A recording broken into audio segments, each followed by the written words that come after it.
রাম ঠাকুরের আশ্রম থেকে সোজা আমরা বেরিয়ে গেলাম আলিপুর জেল মিউজিয়াম দেখার উদ্দেশ্যে। তো আমি তো প্রথমে যেতে চাইছিলাম না, কারণ আমার থিঙ্কিং প্রসেস একটু আলাদা। এই কারণে সবসময় মানে আমার চিন্তাধারার সাথে অন্যান্য সবার চিন্তাধারার মেলবন্ধনটা খুব কমই হয়। তবু মেয়ে বললো যে মা চলো, আমার খুব দেখার ইচ্ছা।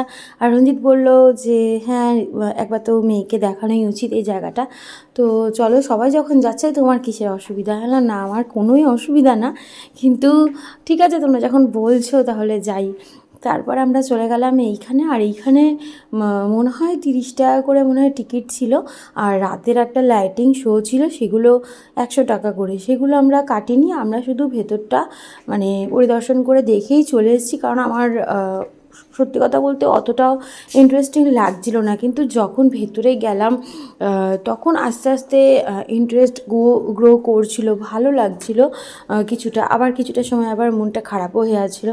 তো চলো ব্লগটা দেখতে থাকো। এই আলিপুর জেল মিউজিয়ামের ভেতরে গিয়ে আমার অবস্থা কী হয়েছে আজকে ব্লগে তোমাদের সাথে সেটাই শেয়ার করি। তো ভেতরেতে চলে যাচ্ছি খুবই একটা এক্সাইটেড মোডে যে কী হতে চলেছে। আর বারে বারে আমার মানে একটাই উদ্দেশ্য আমার ব্লগে, মানে সব কিছু যেন ভালোভাবে আমার দর্শকদের আমি যেখানে ঘুরু করতে আছি সেগুলো যেন ভালো করে দেখাতে পারি। কিন্তু হ্যাঁ, মানে একটু কাজের চাপের জন্য এডিটিংটা মাঝে মাঝে একটু কম ভালো মন্দ হয়ে যায়। তো তোমরা একটু অ্যাডজাস্ট করে নিও, কারণ এই ব্লগটা না অনেক বেশি বড় হয়ে গেছিলো। আজকালকার দিনে কারো এত সময় নেই যে এত বড় ব্লগ দেখবে, তাই একটুখানি স্পিড বাড়িয়ে তাড়াতাড়ি করে তোমাদেরকে দেখাচ্ছি। ভেতরে যখন ইন করলাম তো এরকম মানে ফুলের নানান ধরনের বাহার তো দেখতেই পাচ্ছ, যেটা আমার মেয়ের আমার মানে সবারই খুব ভালো লেগেছে। আর যত আমি ভেতরে যাচ্ছিলাম তখন আমি ভাবছিলাম কী যে দেখতে চলেছি, কী যে দেখতে চলেছি। এমন একটা জিনিস যেটা মানে আমাদের আমরা কোনো সময় সেটা নর্মাল লাইফে তো আমরা এটা মানে সচরাচর আমাদের সাথে এটার যোগাযোগ থাকে না। তো এর ভেতরটা কেমন, সেখানে জীবনযাপন কেমন, সেখানে যে ফাঁসি দেওয়া হয়েছিল সেই ব্যাপারগুলো, সেই মঞ্চটা, সেই সেলগুলো, মানে একটা না ভেতরে কেমন একটা কাজ করছিল আমার। তো এই সমস্ত ভাবতে ভাবতে ভেতরেতে গেলাম। প্রথমে তো ভালোই আমার মুডটা ছিল যে চলো নতুন একটা জায়গায় এসছি, চলো দেখবো এটা সেটা। তারপরে যখন ওইখানে মানে আমি ওই নেতাজি সেলের সামনে যখন আমি যত এগাচ্ছিলাম তত আমার ভেতরটা না মানে কেমন একটা হচ্ছিল, মনে হচ্ছিল কি যেন একটা মানে হাহাকার বুকের ভেতরে।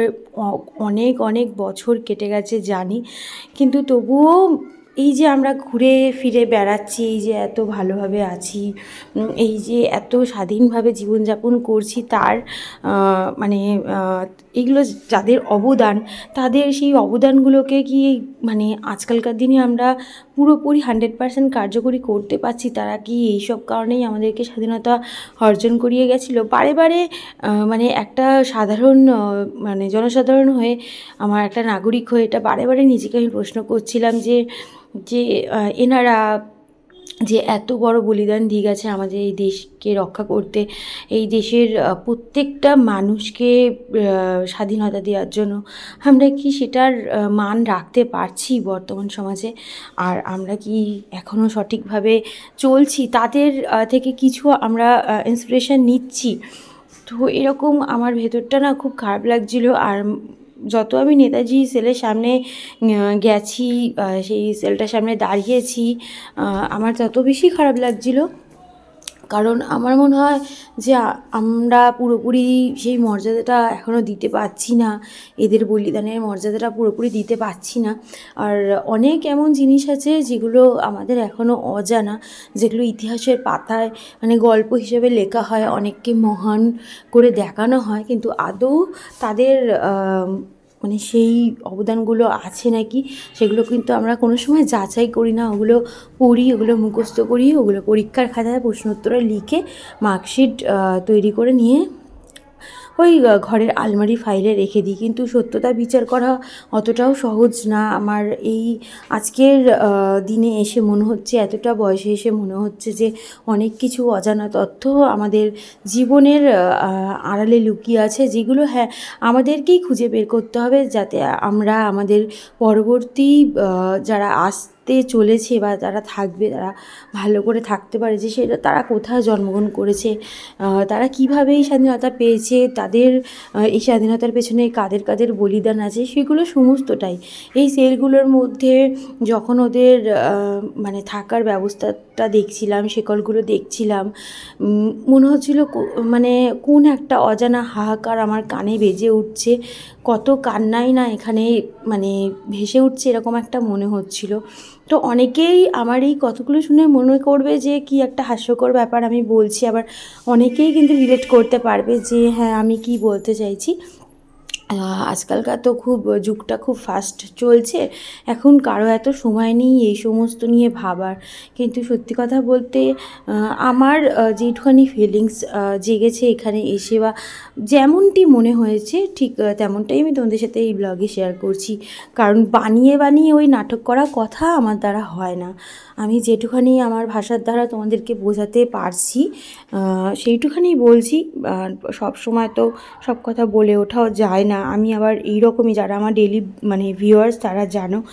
তো মোটামুটি একটা এমন ফিলিংস আসছিল যে অনেকটা একটা কষ্টর সময় তারা কাটিয়েছে আমাদের এই মানে এই যে দিনটা আমরা যে এই সেলগুলো ঘুরে ঘুরে দেখছি, কোথায় মানে তাদের পোস্টমর্টম করা হয়েছে, কোথায় তাদের ফাঁসির মঞ্চ, কোথায় তারা খাবার খেত, কোথায় জামাকাপড় কাচতো, কোথায় ওরা মানে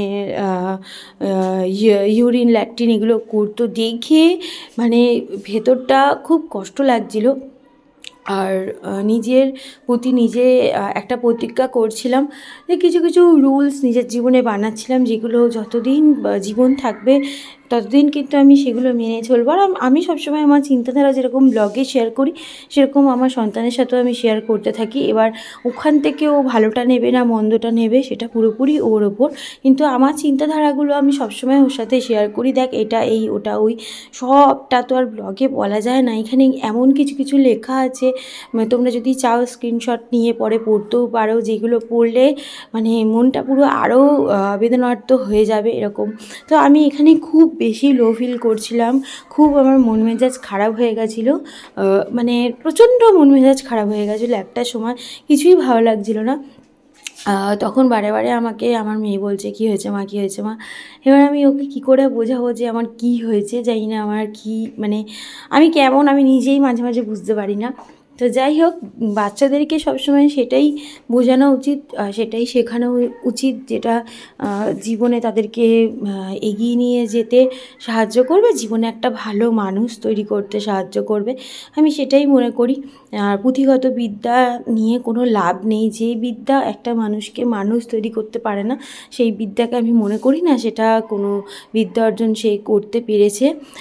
যে মানুষ মানে কি বলবো তোমাদেরকে, যে মানুষ সততার পথে চলে মানুষ হিসাবে স্বীকৃতি পেতে পারবে যে হ্যাঁ মানব জন্ম নিয়েছি, মানুষের মতন কাজ করে গেছি, তাহলে আমার মনে হয় সেটা সবথেকে মানে একদম বেস্ট। তো অনেকেই অনেক কিছু এরকম মানে কি বলবো, স্রোতের মধ্যে ভেসে যাচ্ছে, কিন্তু স্রোতের মধ্যে থেকেও কিন্তু বিপরীতে যাওয়া যায়। আমি নিজের ক্ষেত্রে সেটা মনে করি, চেষ্টা করলে সব কিছুই হয়। এইখানে জানো তো আমি বেশি কী বকছি সবটা বোঝাতে পারছি না তোমাদেরকে আজকে, কারণ আমি প্রচণ্ড এই ব্লগের যখন আমি ভয়েস ওভার দিচ্ছি আমি প্রচণ্ড মানে ইমোশনাল হয়ে যাচ্ছি। কারণ প্রথম থেকেই নেতাজি হচ্ছেন আমার রোল মডেল। এই কারণে ওইখানে গিয়ে ওইখানে মানে ওনার যে পদচিহ্ন ওখানে মানে আছে, স্পর্শ ওখানে আছে, ওই ভূমিটাকে আমি মানে নতজানু হয়ে প্রণাম করে এসেছি। যেরকম একটা ভগবানের সামনে গিয়ে আমরা নতজানু হই, সেইভাবেই করে এসেছি। ওই সময় আমি ভিডিও করিনি। আমি জানলাম এই ব্লগে এই কারণেই যে আমি আমি এটা করেছি এই কারণে। আর তিনি আমার কাছে সারা জীবনই মানে রোল মডেল হয়ে থাকবেন। আর এখানে নানান রকম লেখা, নানান রকম আঁকা তোমাদের সাথে শেয়ার করছি।